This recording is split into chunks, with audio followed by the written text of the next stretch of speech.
What is up, my peeps? Joshua Smith here with another GSD Mode Podcast interview. First off, thank you so much for tuning in, for checking out the show.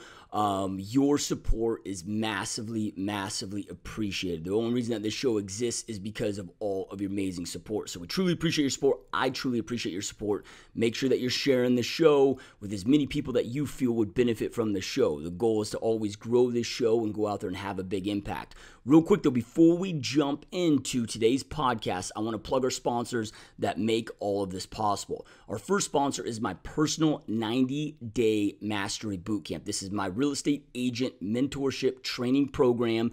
It's a group training platform. This way it makes it extremely affordable for you. Inside this program, however, I am unpacking my entire playbook. I'm walking you through step by step everything that I do inside my real estate business, everything that I've done, everything I've learned in my 12-plus year career with selling over 5,000 homes, with selling over $1 billion in real estate. And I walk you through step by step exactly what I've done, how I built what I've built, and what I'm doing today to go out there and create the success. But don't mistake the low cost for low value. This is an insanely in-depth, step-by-step program where I'm walking you through, again, step-by-step on how I go out there. My team sells 1 to 2 homes every single day in today's market, continue to grow my business year after year, and how I've been able to exit from selling, exit from actually day-to-day involvement in my real estate team, and create an epic, amazing real estate team that not only sustains but grows without my involvement. So whatever level that you're at, whether you're a brand new real estate agent, you're an individual high-producing agent that wants to expand and create a team, or if you already have an amazing team, or you're a broker owner that's looking to step up your internal training, looking to step up your systems, your processes, your tracking, make your business more predictable, this program is absolutely for anybody that's serious about leveling up inside their business. So check us out, www.90daymastery.com. Make sure you use promo code LIVEMASTERY, all one word, all together, all caps. That's going to get you the biggest discount on 90daymastery.com. You're going to see tons of testimonials on their video testimonials, what's included in the program, the future dates of the program. I do several of these every single year, so make sure to check us out and make sure to jump inside that program ASAP. My next sponsor that makes this show possible is perfectstormnow.com. If you're a real estate agent and you are looking for a lead generation machine website backed by an insanely powerful CRM system that allows you to convert your leads to appointments at the highest possible level, manage all your tasks, make sure that you're effective and efficient as you possibly can be inside your business, transaction management component, all of that stuff. It is hands down by far the most effective and affordable real estate website and CRM program that exists out there in the industry. It's what I use to go out there and sell 650 plus homes every single year, and the system is gnarly. If you're signing up for that program, make sure to use promo code MASTERY, PSN, all caps, all one word, all together. That'll save you the $200 registration fee and get you a great discount. Our last sponsor is REO University. So I teamed up with a good buddy of mine who is the most knowledgeable dude, hands down, that I've ever met when it comes to REO properties. This guy used to work for the banks directly as an asset manager, and he developed so many of the systems that you see that asset managers and asset management firms and banks use today.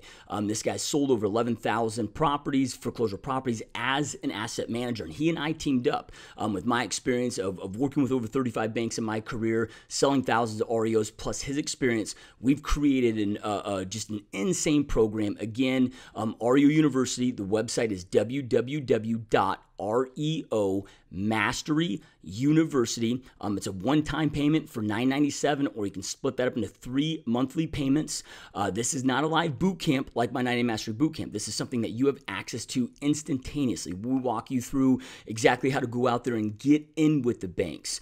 So how to get the business, but then how to service that business at the highest level, how to go out there and complete BPOs, how to complete cash for keys, how to make sure that you're insane at your valuations, how to go out there and make sure that your asset managers are winning and hitting their goals, key indicators you need to look for, and more. There's 22 in-depth, just amazing, powerful modules that will teach you how to become an REO machine inside your real estate business. Now, if you're like me, I don't want my business to ever be in a vulnerable position, right? I don't care if it's a good market, bad market. It doesn't mean that my business needs to be good or bad. My business can always be great. During a market crash, right? There's no such thing as if the market's going to crash. It's just a matter of when, right? But again, you don't need to put yourself in a vulnerable position. You can make sure that your real estate business is 100% recession proof, and go out there and, of course, generate business, do a ton of business regardless of what's happening in the marketplace. And this is exactly how you go out there and do it. And we walk you through step by step. So check us out,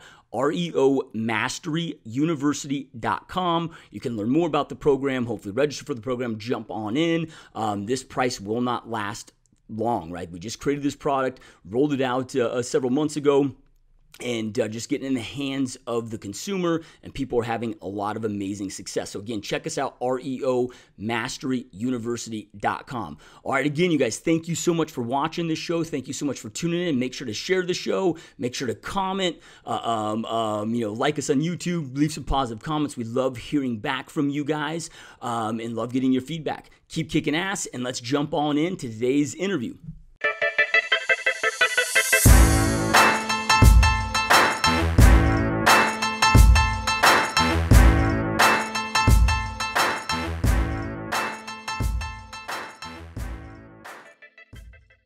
What is up, my peeps? Joshua Smith here with another GSD Mode interview, where every single week we interview top entrepreneurs and those that are just straight up dominating their spaces. So people choosing to not live a life of mediocrity, but instead to go out there and create big, amazing, epic lives for themselves, their families, as well as have a big impact on others while they exist. So today, you guys, we had a very special guest on the show. Our guest today is a mega real estate investor, father, husband, grandfather, speaker, trainer, and lives by the quote, people and principles before profits. So really stoked and honored to have Larry Goins in the show. Welcome to the show, my friend. What's up? Yeah, and I'm stoked to have you here. Awesome, man. I'm excited to be here. It's going to be awesome. I'm looking forward to it. Yeah, me as well. So, I know you got a lot of things going on today, right? You're a very successful real estate investor. You also are speaking all over, and you've got training programs teaching others to do what you've done and what you continue to do. But before we get into all of that, I'm always intrigued in our guest journeys that led them on this path in the first place. I know you've been at this for over 30 years or so now, but if we run the clock even before that, what led you into entrepreneurship and what led you into real estate investing? Well, that's a great question. I've always been interested in doing my own thing. I mean, when I was a kid, I went down to the sawmill and I cut up planks and took them to the flea market and sold them as tomato steaks, and I used to buff cars. I used to paint cars. In fact, it's kind of funny. I bought when I was 19 years old, I bought a Corvette, a 68 Corvette. I bought it from Commercial Credit. It was one of these finance companies, and bought it myself. I used to work 2 or 3 jobs. I drove a school bus. I would work in the evenings, and I bought this car. And I was like, I love red. Red's my favorite color, man. So I bought this car, and I drove it for about 6 months. And I said, I'm going to learn how to paint cars. I'm going to paint my own car first, right? So I had a friend that had a body shop, and he taught me, just show it. You need to do this, and this was back when they were spraying with lacquer and you put a clear coat over it and you couldn't really mess it up. So I painted this car, and remember, I'm 19 years old, okay? So I'm in the driveway growing up, where I grew up. I'm putting the bumpers back on this car. Beautiful, bright red color, gorgeous car, 68 Corvette. And my neighbor comes down and walks up in the driveway and offers me twice of what I have in that car. I never drove it again. I was afraid I'd never see that money. I was afraid I'd wreck it. So I sold the car to him, and I'm like, man, I could be in business for myself, buying, selling, doing this, whatever.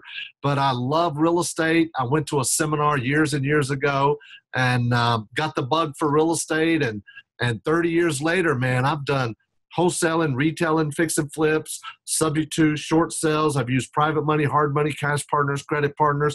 I've done land development. I've owned mobile home parks. I've owned Shoney's restaurants, Dollar Generals, and you name it, just about I've done it. Yeah, love it. So then, at such a young age, you talk about like the tomato stands and, was that just like kind of like a natural innate thing that just came to you? Or were your parents entrepreneurial or like, where did those thoughts come from and that hardcore work ethic from the beginning? Man, I have no idea. I mean, my dad worked in maintenance at the hospital. My mom was a nurse. I have no idea. I just knew I wanted to do my own thing, make my own money. I didn't get good grades in school. I was a CD student, never went to college. In fact, the last 3 years of high school, sophomore, junior, senior in high school, I got out of school early so I could go to a job, And I never was interested in academics, but I am a firm believer in education. Check this out. Look, that's one library right there. Look, here's another one. And look on the back wall. Yeah, love it. Yeah. So I am a firm believer in education. I just don't have a formal education, right? Yeah. What's the quote or saying out there that a formal education will earn you a living, but through self-education, you can learn a fortune? Well, it's a fact that most people who have a college degree are working for someone who doesn't. Yeah. Yeah. Love it. So, all right. So you've got this entrepreneur spirit that just came about again. That was just kind of you're wired that way, if you will. And you're doing these things now. Did it just happen that you stumbled across this real estate program and that then led to the passion, or at some point did you know before that this was going to be one of the biggest paths you were going to go down? Well, I think what really happened was I saw an infomercial on TV, right? We've all seen them, right? I saw an infomercial on TV, and it was a guy named Tom Vu. And this guy, short guy, Asian guy, sitting on the deck of a yacht with a bunch of girls in bikinis around him. He said, I came to the United States. I made money in real estate. I'm a millionaire. If I can do it, you can too. So I went to the preview event, signed up for the 3-day, and then from there it was on, man. I got my real estate license. I got my general contractor's license. I was wholesaling houses. I do a fix and flip every once in a while, keep some as rentals, and it just kind of grew from there. Yeah. Now, with all these different, aspects of the business that you've been involved in when it comes to real estate specifically, I hate the word failure because there could be some of our greatest learning experiences that really define us. Right. But what has, I'm sure some of these haven't been the best strategy or the strategies that you settled on that you do today? Like, what were some of those? Because we talk so often, or a lot of people talk about their successes, but what were some of those early on, I'll just call them best learning moments early on, that you had to learn a lot from that evolved you into the amazing investor you are today? A learning experience, right? Well, listen, Lord knows I've had plenty of them. In fact, I tell people, if you do enough real estate, you will lose money. The most money I ever lost on a deal was $75,000, right? And it wasn't so long ago. And I've been doing this for almost 30 years. And but it's going to happen. You're going to lose money on deals. So I've lost money on deals. The majority of them are fix and flips. I've had contractors show up at a job to start demoing a kitchen. They couldn't get in the house. Okay, it's a vacant house. They couldn't get in the house. They broke into the house, started demoing the house, and then realized they're at the wrong house, right? So now I got to pay for 2 kitchens, right? Yeah, wow. So, man, I've had that sort of thing. I've had deals back out at the last minute. I've been selling to hedge funds, and we'll buy houses, remodel them, get them ready for a hedge fund, and then the hedge fund says, oh, we changed our model. These don't fit our model anymore. Sorry. Then you got to figure out what you're going to do with the houses, right? So I've made all kind of mistakes, but I look at every single one of them as a seminar. Yeah. Yeah. Love it. So then, when it comes to, because it seems like there's a couple different camps here. You'll have some real estate investors that are like, look, I like you, they do a lot of different facets of real estate investing. Then you have something like, nope, I just go this one path and stay this one path, which can be kind of scary because if the market shifts or the model gets disrupted, all your eggs are in one basket there. I mean, it's a lot of the reasons why you have so many different facets to it is that way you can just, roll with those punches as things shift. Well, that's so true. I'm a firm believer in, number one, you need to be diversified. And number two, you need to have a fire alarm, right?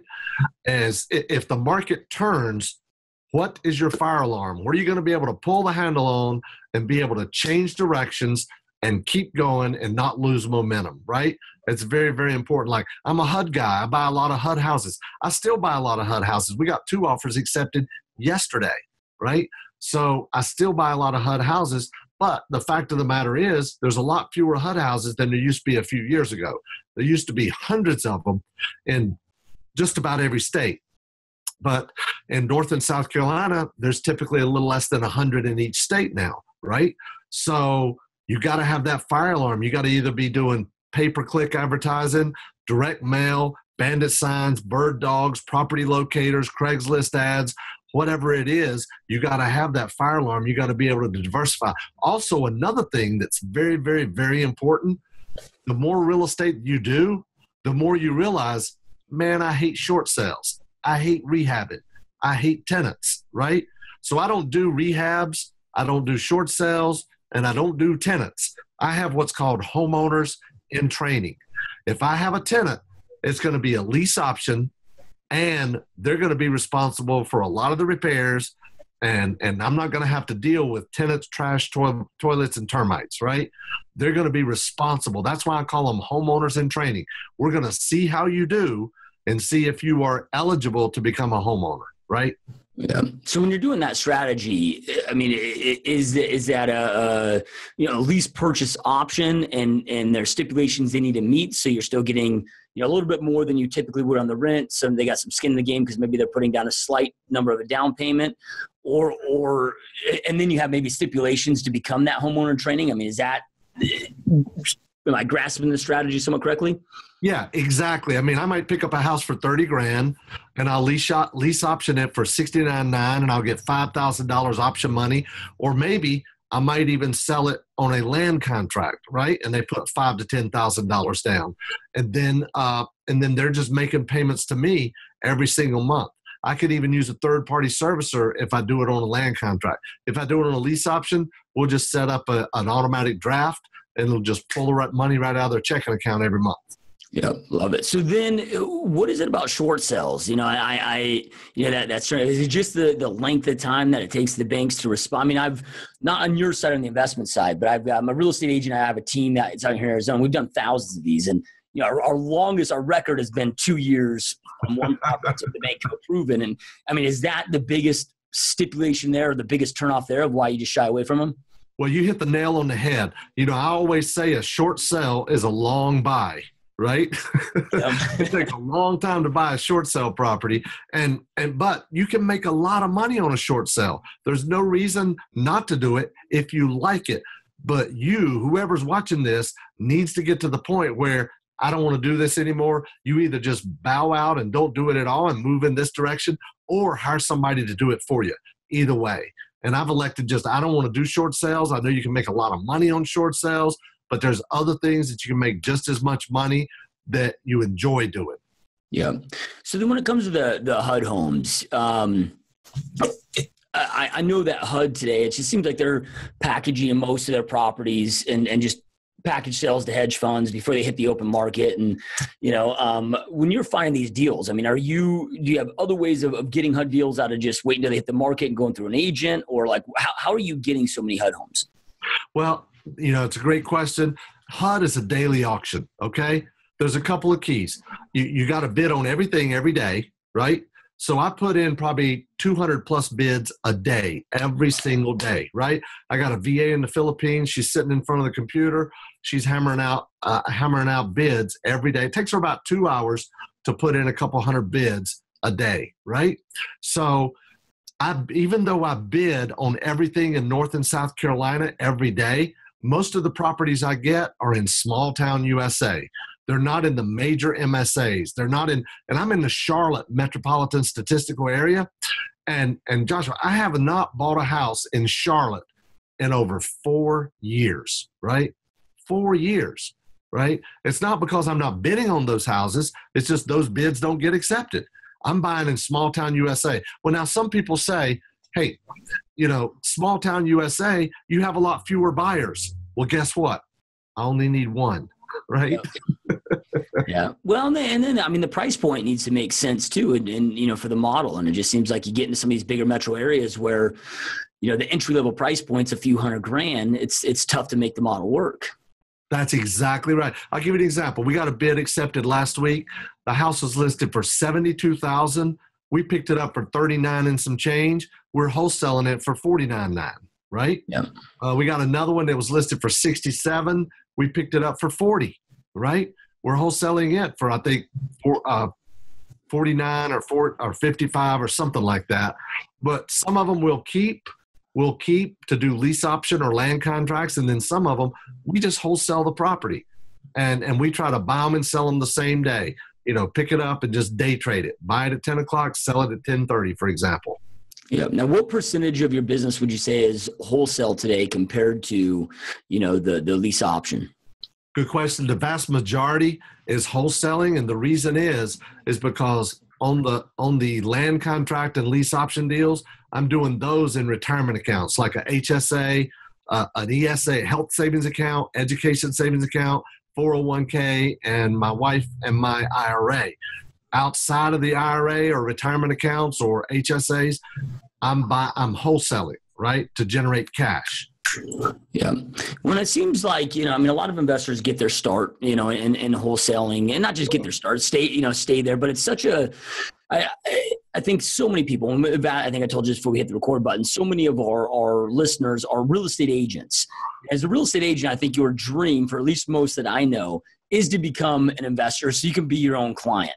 Right. But there's a lot of intimidation of, man, it's going to take so much money to get in real estate investing, where wholesaling, there may be less upside than if you rehab the property on your own, but it's quick now money, and you can raise capital very quickly that way. So those that maybe aren't extremely familiar with wholesaling in the process, can you kind of walk us through what you do and how to be successful with it, and give those that might want to have that as an option? Absolutely. Well, first of all, think about this. As a wholesaler, all I'm doing is providing inventory for fix and flip investors and fix and rent investors and sweat equity homeowner occupant buyers, right? In other words, I'm going to buy a house. Maybe the ARV is 100, right? So I take 100 times 0.7, that's 70,000. Let's say it needs 20 in work. Now we're down to 50. Let's say I want to make 10. Now we're down to 40. I'm going to buy that house for 40. I'm going to wholesale it for 50. And then the person I'm selling it to, they're going to fix it up, and then they're going to flip it for 100, or fix it up and rent it out, or they're going to fix it up and move into it, right? And being in that, most of my deals, or a lot of my deals, are in small town USA. You would be amazed at the people locally that have $30, $40, $50, $70,000, in their checking account, in mattress money, in a retirement account, or whatever it is. Plus, you've got grandparents and parents and aunts and uncles that are buying houses for their kids and their grandkids and their nieces and nephews, so they can all stay in that small town, right?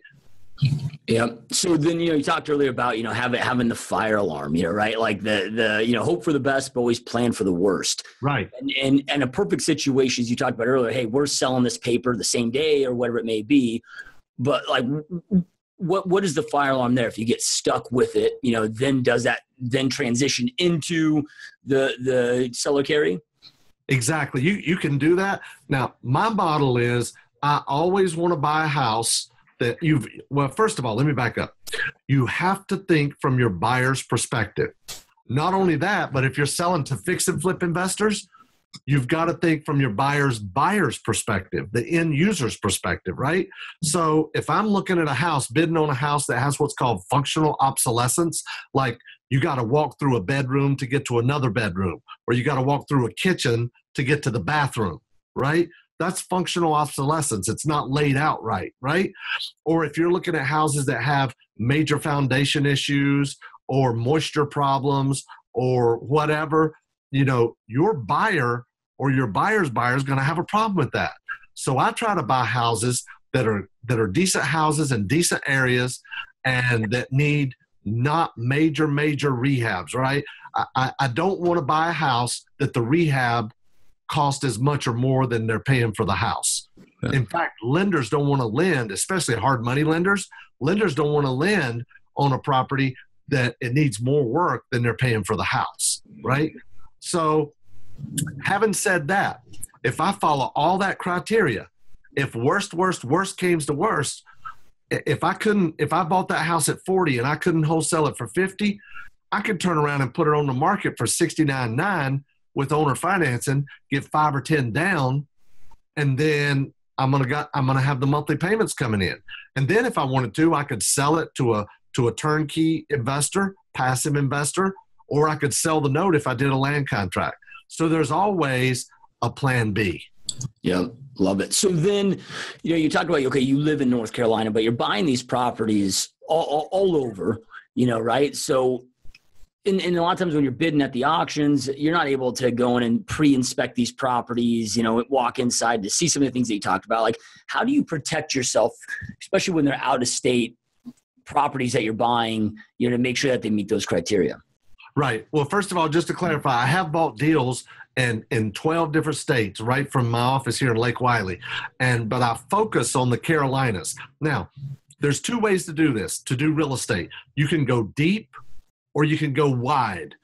In other words, if I wanted to stay in the Charlotte MSA, Metropolitan Statistical Area, I would basically I would have to do pay-per-click advertising, Craigslist, bandit signs, bird dogs, direct mail, HUD, MLS, the whole 9 yards, right? But because I go wide, I don't have to do but maybe HUD and MLS and maybe one other thing because I'm covering a wider geographic area, right? So given the fact that I'm still covering a wider geographic area, I could send anybody out to look at the house. It doesn't even have to be me or one of my team members. There's a service out there called wegolook.com, wegolook.com. And for about $40, they'll send somebody anywhere to take a picture, as many pictures as you want, of a house, a car, a boat, whatever it is. There's another service out there called BPO, as in broker price opinion, photo flow, PHOTOFLOW.com.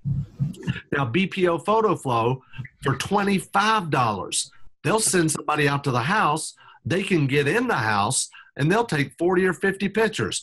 Any repair areas, any mechanical items, the kitchen, the bath, every room, all 4 sides of the house, any outbuildings, a street view both ways, whatever it is you need, they're going to take the pictures. And because they are what's called field service reps, they work for asset managers, they got a set of keys to get in every foreclosure house out there.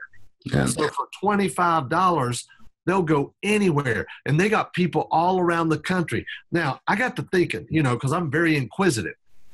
How in the world could they pay somebody or how could they do it for $25? Because think about it. If I'm paying them $25, what's the guy who's actually taking the pictures making, right? Probably $10 or $15. So I asked them one time, I said, how in the world do you get people to do this? They said, well, we do this everywhere. We've got asset managers that have hundreds and hundreds of properties, and that person might be making $10 or $15 per house to go take a bunch of digital pictures, but we're giving them 15 to 20 houses a day to go look at. So it's almost like being an Uber driver, right? They're making it up in volume, right? They might not be making much per house they go look at, but they're making it up in volume because they're doing 10, 15, 20 of them a day.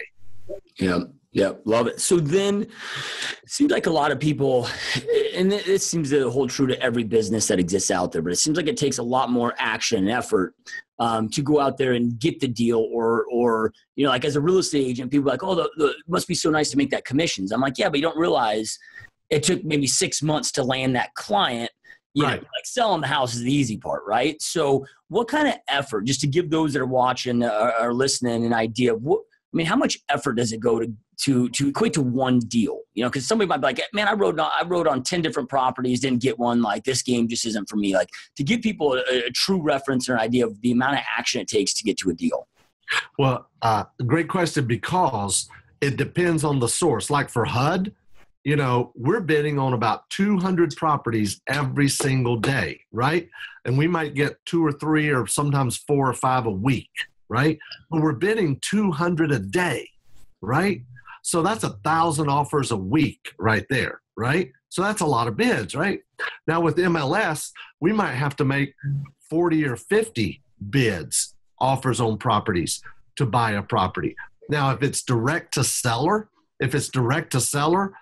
we might have to go, like if the lead came from a bandit sign or from Craigslist or a bird dog or pay-per-click or direct mail, we might have to run anywhere from 5 to 20 leads to get a deal out of that, right? So it really depends on what your lead source is, because the more you can do up front, like I'm not going to run a lead or have one of my guys run a lead. I don't run leads anymore, but if I'm not going to have one of my guys run a lead, if they're current on their mortgage, they have no equity, and they're not willing to come to the table with money, right? So they got no equity, they're current on the mortgage, and they're not motivated to sell. I mean, you know, that's not a lead right there. That's not a prospect. That's a suspect, right?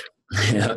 Yeah. So you're talking, I mean, anywhere from 20 to 250 potential offers to one property, depending on the lead source. Right.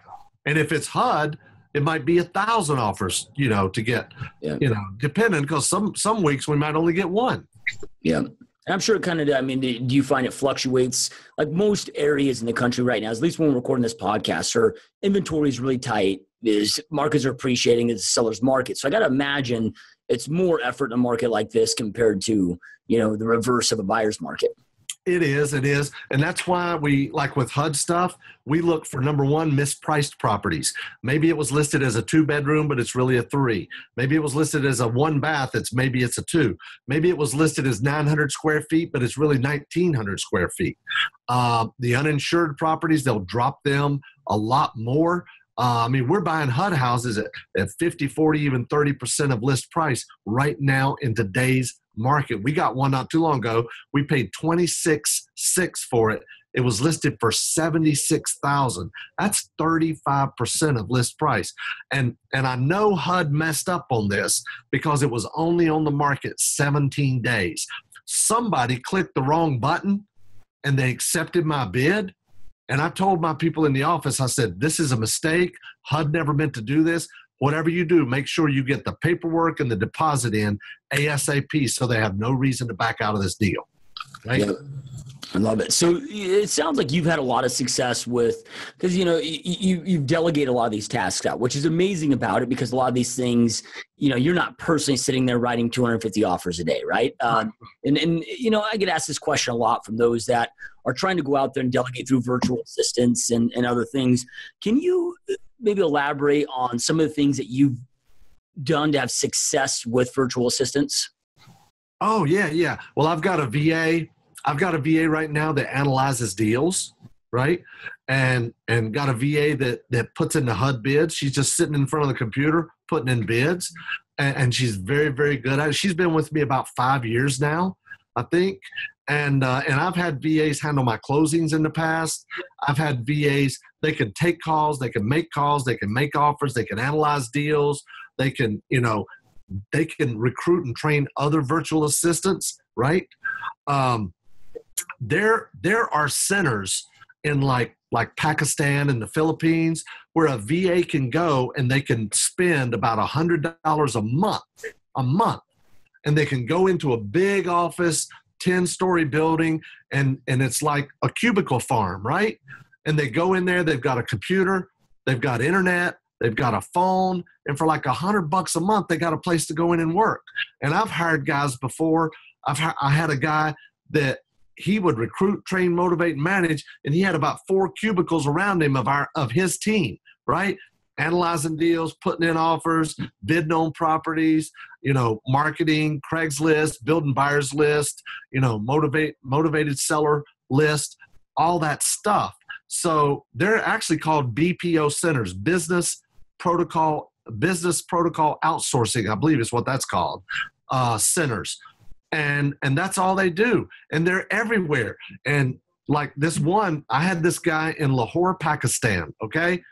great guy, and he could analyze a deal and put a number on it like that. I used to have him analyzing my HUD deals, right? Something happened with him. He doesn't work with us anymore. But literally within 3 weeks, he got 7 HUD deals under contract. And I'm paying this guy $3 an hour and $25 a deal, right? And he's thrilled. He's ecstatic, right? And we closed a lot of deals before it kind of, before he had to leave. But man, you can get a VA to do just about anything. That VA can do everything except paint your house, right? Yeah. Now, what do you because I'm sure that you have a lot of success with them, but you probably had some learning curves there with them too. I mean, what have you found to be the key? I mean, is it having great systems and processes in place for them to follow and have clarity on what to do? Or like, what advice would you give if somebody, has a VA to make sure that they have success with it? So here's the thing about a virtual assistant. Give them something you can measure, right? You got to give them something that you can measure. If you can't measure it, you don't know what they're doing anyway, right? You don't know how to tell if they're getting any, if they're being productive, right? There's a difference between activity and productivity. You got to make sure they're doing stuff that you can measure. That's very, very important. Here's a couple of things that I always do when I'm hiring a VA. Let's say you want to hire a VA to build your buyers list, okay? Here's what I'm going to do. I'm going to run an ad that says, I'm looking for a rock star virtual assistant that has extensive experience in building a buyers list. And here's the key word, that convert to actual buyers, right? Yeah. So I'm looking for cash buyers in the Carolinas, fix and flip investors, landlords, or anybody looking for a property at a deep discount, okay? If you are a rock star and you have a track record and can back it up, I want you to respond to this ad and tell me exactly, step by step, what you would do to build a buyer's list for me. Now, this does 2 things. It weeds out the people who don't know what they're doing. And number 2, what if they teach me something I didn't already know, right? Yeah. I love that. Now, here's the other thing. If you look at a bunch of the VAs on the different virtual assistant websites, you can see they might work 3 months here, 6 months here, 12 months here, 2 months here, a week here. So they're all looking for a full-time gig, right? They're tired of having to job hop because there's so many newbie investors out there. And the newbie investors, they'll hire a VA, promise them the world, and then 2 weeks later, if they don't have a deal, they can't afford to pay them anymore. So here's what I tell them. I say, I have a signing bonus. Once you've been with me for 3 months, once you've been with me for 6 months, and once you've been with me for a year, you will get a bonus, right? Because I'm looking for the person that's looking for a long-term job.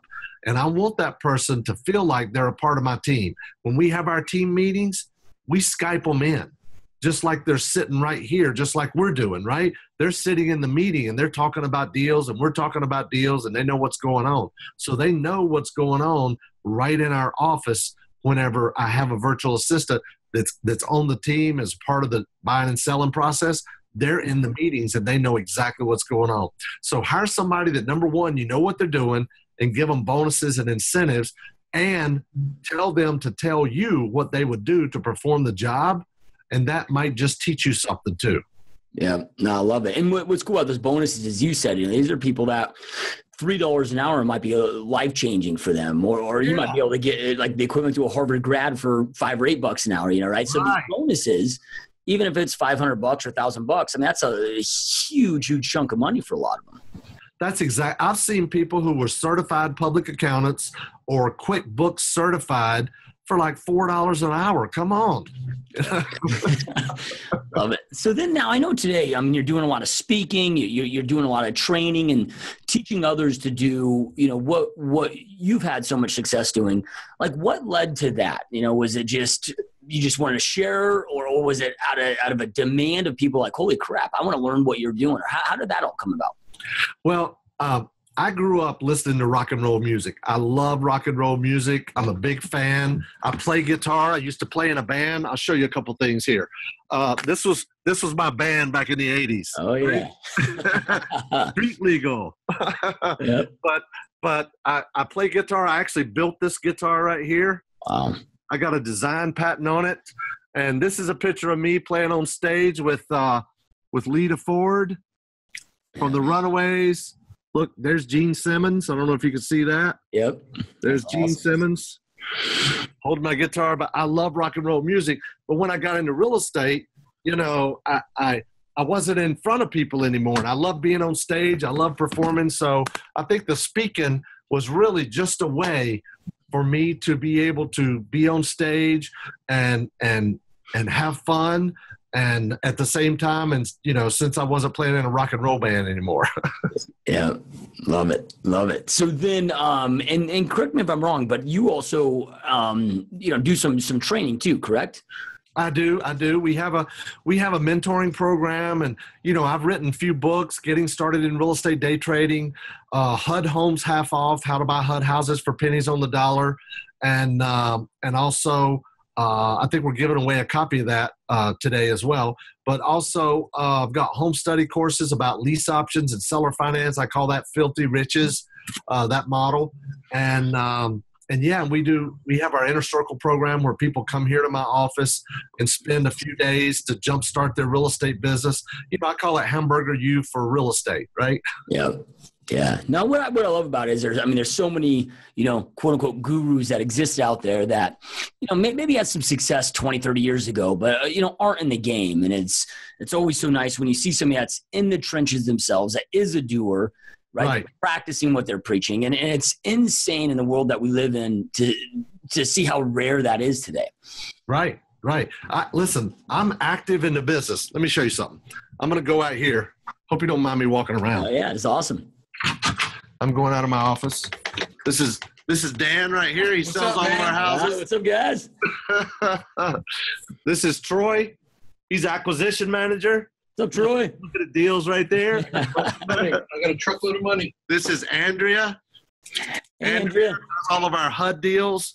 She does our closings and also puts in all the bids on our HUD houses as well. Yeah.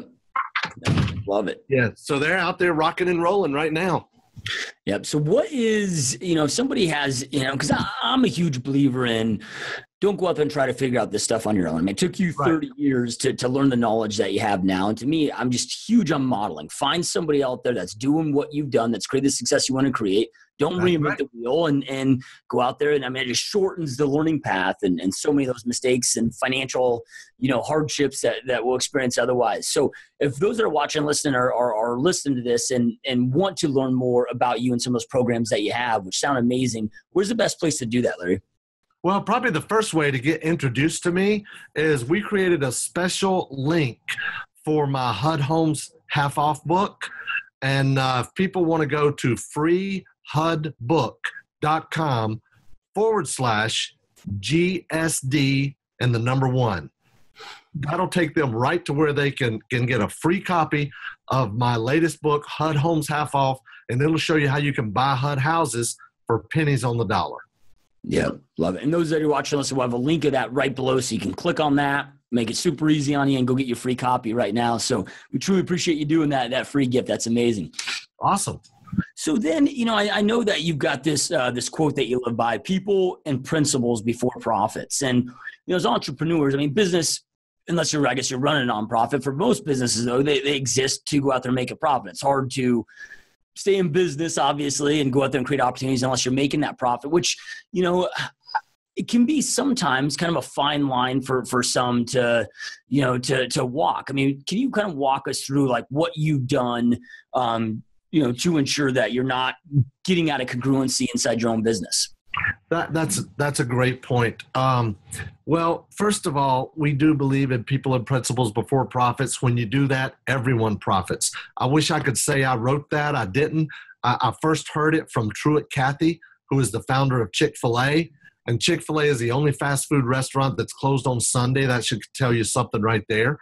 But you do have to make a profit. You got to be in business. You got to make a profit. You got to make payroll. You got to, you got to sustain, and you got to be in business and make money. But when you think about every decision you make, every marketing, every planning, everything you do, if you think about people and principles before profit, if you got somebody that's wanting a refund and really it wasn't their fault, refund it for them, right? Give them a refund, whatever it is. Just do business the way that you think other people would want you to do business, right? And that's what People and Principles Before Profits is all about. In fact, we have a radio show. It's up and down the East Coast on live radio. It's called the Brag Radio Network.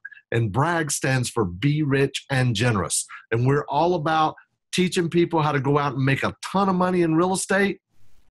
However, being able to share their blessings with others, their blessings of time and money with others. And so they're able to be rich and generous at the same time. Pass it along, right? Yeah, love it. A lot of people have this false, at least in my experience, this false perception of those that are rich or create a lot of wealth in their life of, they're just greedy and whatever. I mean, those that I've met that are self-made, extremely wealthy, it's like they all lead from this huge place of contribution. The money just happened to follow and on a big scale, but they all lead from that place of contribution. It just seems like there's this negative persona out there of it being opposite, which just, in my experience, isn't the truth. Well, a lot of people think real estate investors are sharks. They're slimy. They're taking advantage of people. Couldn't be further from the truth.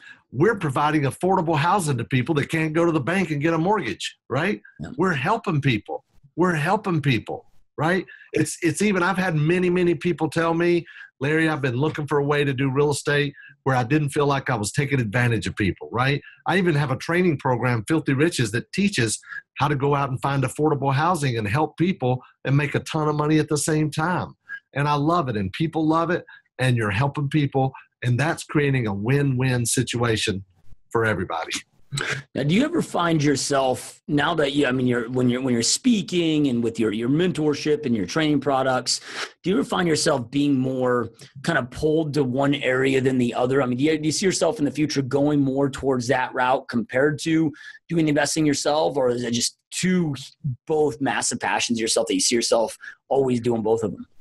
Well, I'm an introvert by nature. Okay, if I'm going to a party or something with a lot of people, I'm sitting in the corner with my wife or whatever. I'm not. But if it's my event or if I'm speaking at an event, man, I'm all over that. I'm loving that, right?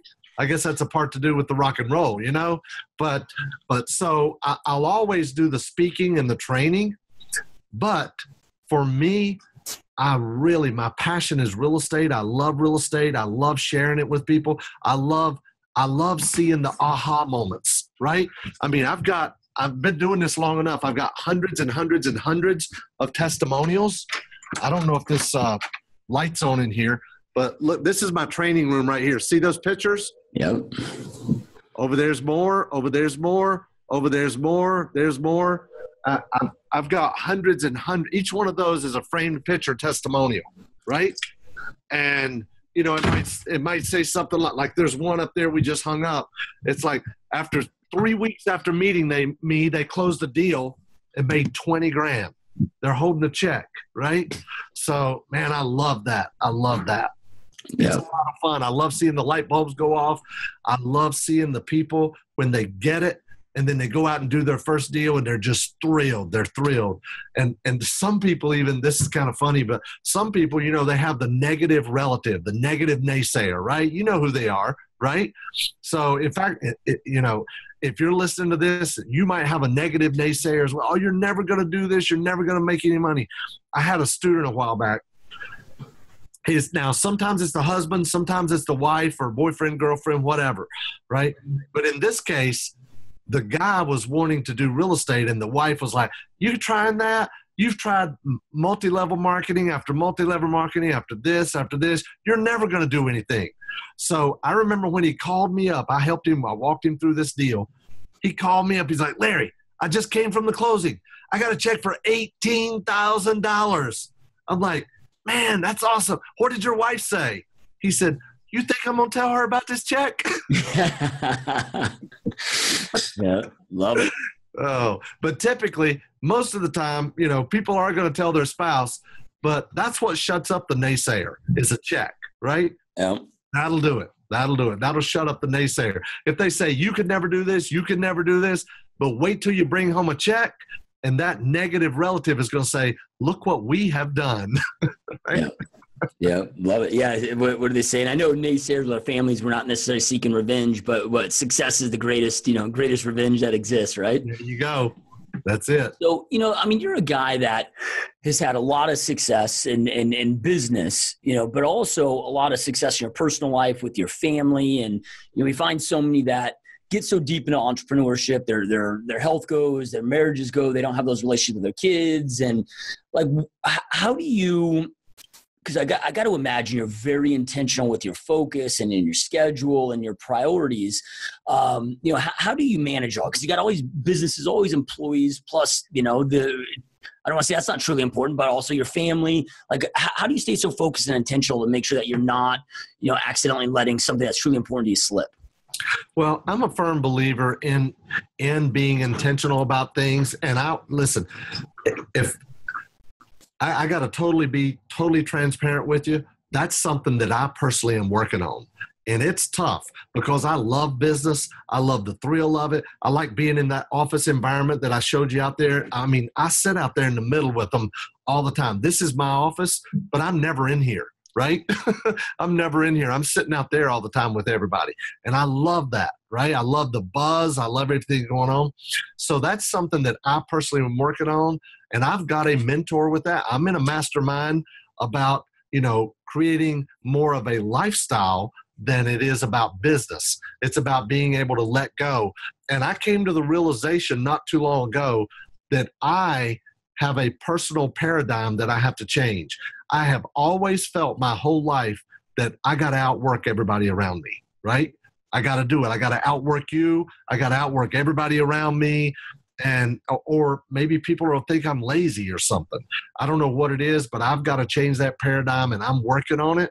And I told some guys in my mastermind the other day, I said, Monday was a holiday, okay, but I could have worked, but I stayed home all day. And the family and I, we put together a cat tower for the cats, and we put together a puzzle, right?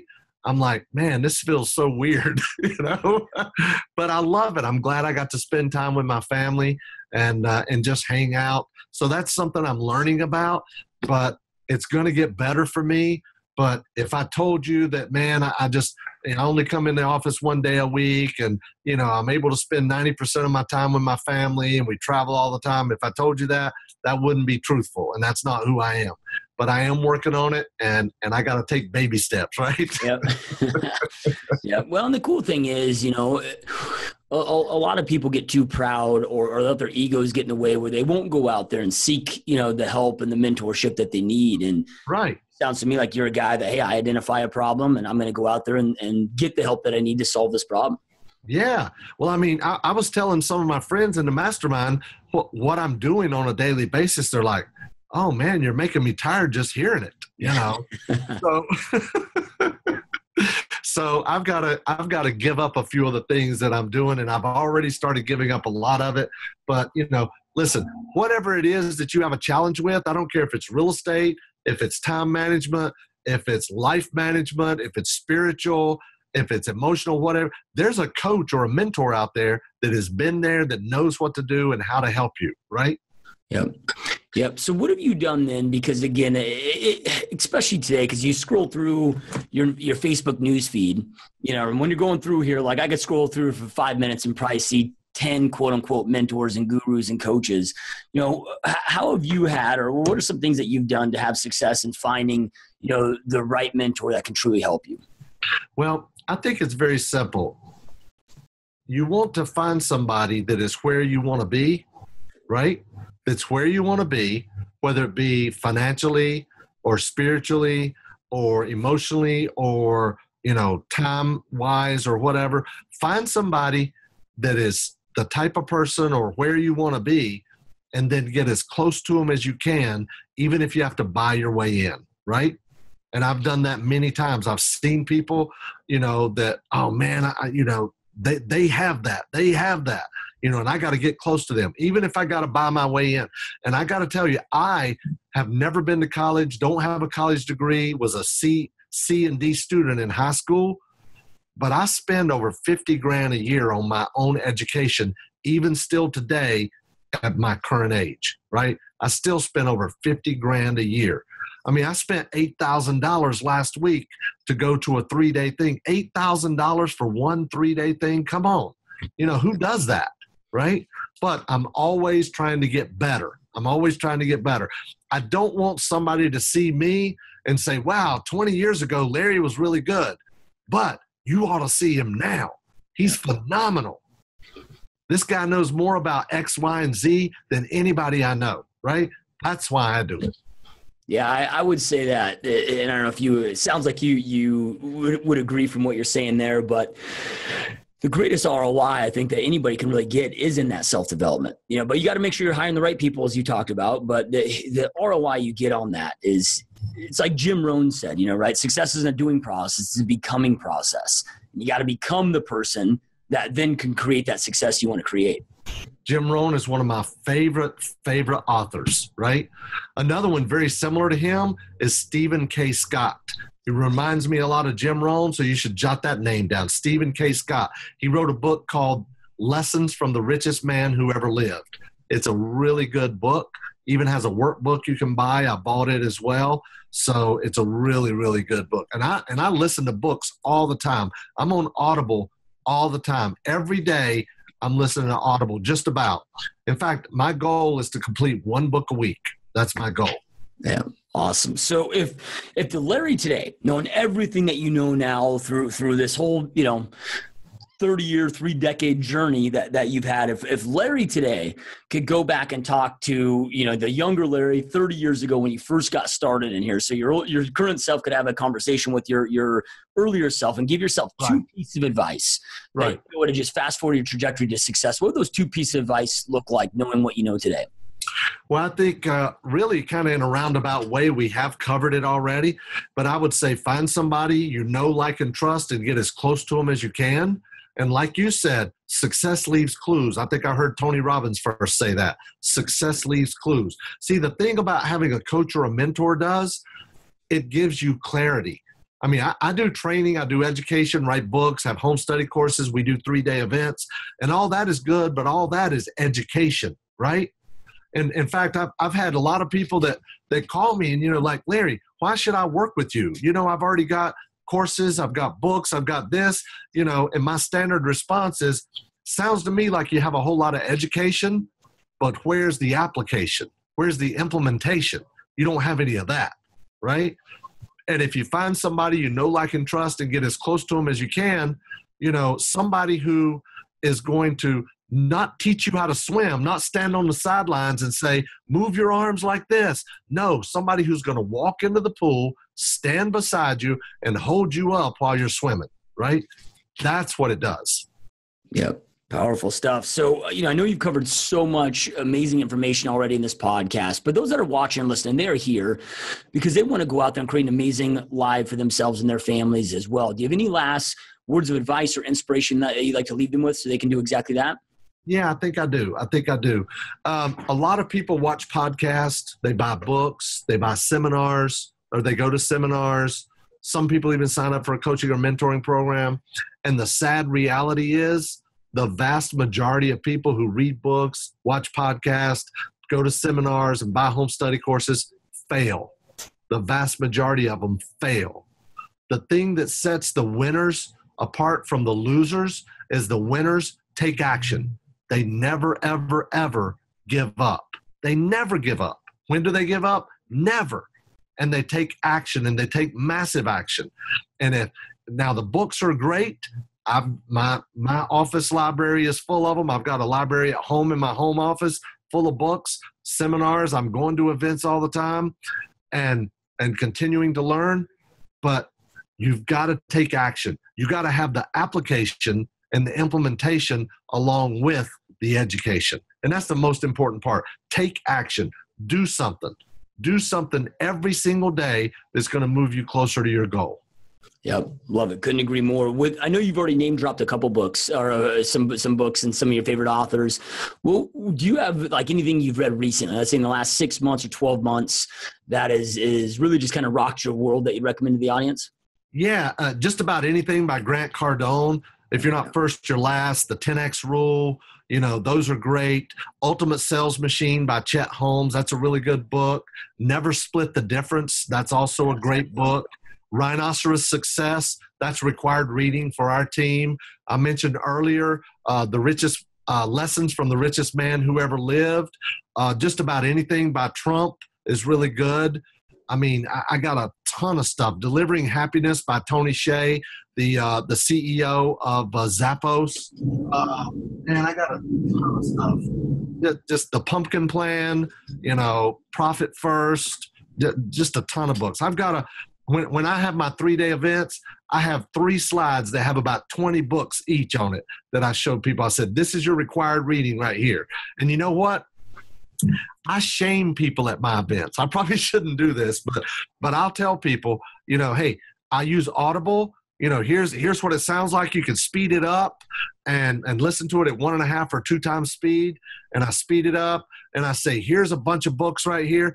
The very first one you should buy is Rhinoceros Success and Traction by Gino Wickman. And it's all about running your business based on EOS, Entrepreneurial Operating System. But at the end of my little 5-minute thing, I'm going to say, now how many people just bought Traction or Rhinoceros Success? How many people bought it? And hardly nobody will maybe one person will raise your hand. And I'll go over there and I'll say, you might make it. You might make it. Everybody else is going to listen, but they're not going to take action, right? And then about 30 minutes later, I'll ask the same question and about half the room. Yep. No, I love that, man. That's amazing. And those that are watching the podcast, I know I end every podcast with this, and this is, exactly what Larry's talking about here. But information without implementation is really just the start of delusion. Information doesn't become power until you take action on that information.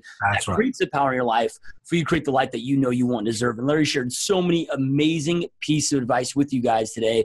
Take something that you learned, take immediate action on it. Right below will be the link to get Larry's free gift book that he's giving all of you. So make sure to take action on that right away. And Larry, I know how busy you are. This has been a massive honor having you on the show, my friend. Thanks, man. I really, really appreciate it. It's been a lot of fun. I do a lot of these, probably an average of 1 a day.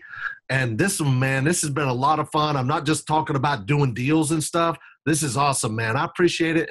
And you asked some great questions, so thanks a lot. Yeah, truly means a lot. Thank you so much. And those watching and listening, thank you again. We'll see you next time. Awesome. Sounds good. Thanks, everybody.